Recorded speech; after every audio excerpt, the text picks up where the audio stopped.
খবর অ্যাকচুয়ালি এখানে আশিক চৌধুরী যে জয়নগর 5 নম্বর গলিতে একটা ভাড়াটিয়া থাকে। তো ভাড়াটিয়া ঘর থেকে ওনার বলছে কেউ ভাড়াটিয়া যারা আছে তাদেরকে কাউকে দেখছে না। তো উনি বলছেন যে আপনারা আসুন, দেখুন ঘর থেকে স্মেল বেরোচ্ছে।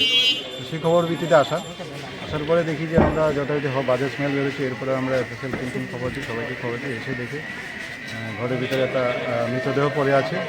তো সেটা এফএসএলের টিম সহ আমরা গিয়ে দেখি। দেখার পরে এখন আইডেন্টিফাই যতটুকু পর্যন্ত জানা গেছে ওর নাম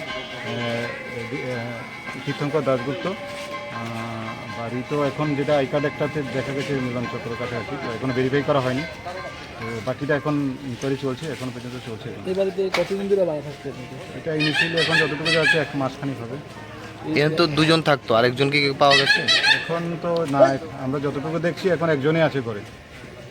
প্রাথমিক তদন্তে মানে শরীরে কোনো আঘাতের চিহ্ন কিছু পাওয়া গেছে? সেরকমভাবে তো আমরা এখন দেখছি না। এখনও প্রাথমিকভাবে আমি এখনও কিছু ডিসিশন দেওয়ার মতো কিছু না দেখতে পাচ্ছি না। ওর মাকে কি কোনো খোঁজ পাওয়া না, মাকে পাওয়া যাচ্ছে। Thank you. তোমরা একই আমরা কী বলে 11 তারিখ অক্টোবর এবছর গত মাসে মানে কি মানে তারা কি করে?